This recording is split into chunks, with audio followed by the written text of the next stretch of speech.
Hello दोस्तों, नमस्कार। मैं महेश श्रीवास्तव एक्सपर्ट महिंद्रा ICS अकादमी में आपका स्वागत करते हैं।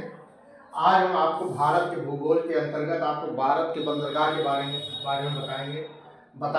ये बंदरगाह क्या होता है इसके बारे में हम आपको बताएंगे। बंदरगाह वो है जो समुद्र के तट के किनारे जो बांध करके उसको वहाँ पर कोई साधन रोका जाए, उसको बंदरगाह कहते हैं। और हमारे भारत में बंदरगाह 13 बड़े बंदरगाह हैं और 200 जो बंदरगाह हैं वो छोटे और मझोले बंदरगाह हैं। अब ये बंदरगाह कहाँ पर होते हैं? ये समुद्र के किनारे और सागर के किनारे तट पे होते हैं, वहाँ पे बंदरगाह होते हैं।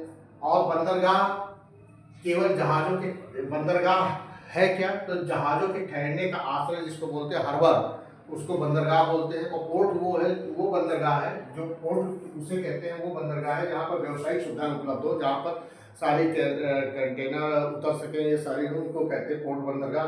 अब हमारे यहाँ बंदरगाह कितने हैं, उनको जो फेमस बंदरगाह उनके बारे में जो अभी तक प्रश्न पूछे गए उनके बारे में हम आपको बताना चाहते हैं।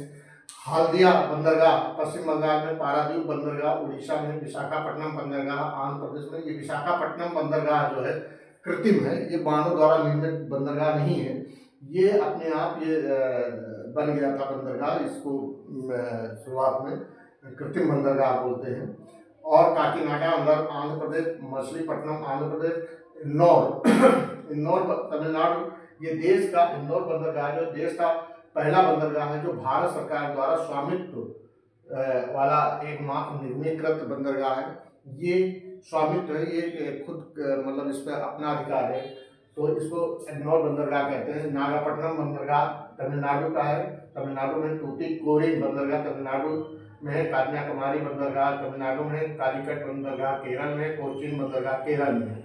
एलेप्पी केरल में है बंदरगाह। और जवाहरलाल नेहरू महाराष्ट्र में है। इसका दूसरा नाम न्हावा शेवा बंदरगाह है।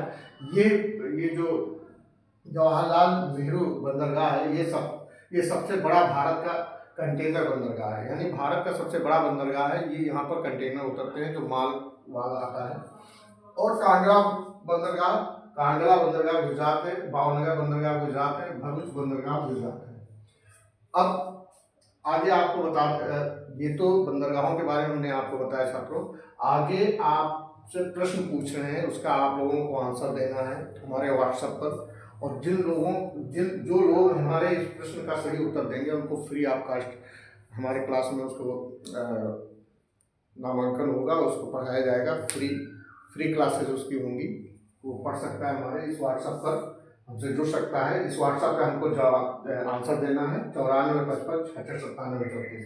पहला प्रश्न है उत्तर प्रदेश राज्य से कि उत्तर प्रदेश के किस जिले में मार मृदा पाई जाती है, यानी कानपुर, प्रतापगढ़, सीतापुर, झांसी। इसका आंसर आपको देना है। फिर दूसरा नंबर उत्तर प्रदेश के किस क्षेत्र में प्रमुख चारकुला लोक नृत्य है, इसके बारे में आपको बताना है। आगे जो है आपको भारत से रिलेटेड जो है उससे प्रश्न पूछे हैं, उसके बारे में आपको आंसर देना है। कौन सा राज्य तीनों ओर से बांग्लादेश से घिरा हुआ है, इसके बारे में हमने आपको पिछले क्लास में बताया था, जैसे त्रिपुरा, मेघालय, मिजोरम, नागालैंड। इसके बारे में कौन सा प्रश्न सही है ये आपको बताना है। आगे भारत की सबसे लंबी सुरंग चेनानी नासरी टनल किस राजमार्ग पर है, यानी चेनानी नासरी जो टनल है किस राजमार्ग पर स्थित है, यानी ये भी हमने आपको पिछले क्लास में बताया है। जैसे NH44, NH12, NH11, NH8, इनमें से कौन सा प्रश्न सही है आपको बताना है। और इन चारों प्रश्न का जो आंसर है आप लोग इस पर 94 55 66 97 34 पे देना है। अपना नाम लिखिएगा, आप कहाँ से हैं उस विधिवत एड्रेस आप दीजिएगा और अपना व्हाट्सएप नंबर दीजिएगा ताकि हम आपसे संपर्क कर सकें और आपका क्लास फ्री आपको ज्वाइन करा सकें अपने कोचिंग में, एक्सपर्ट महिंद्रा ICS अकादमी में। इन प्रश्नों का उत्तर दीजिएगा, हम आपके प्रश्नों का इंतजार करेंगे। जय हिंद, जय भारत, नमस्कार।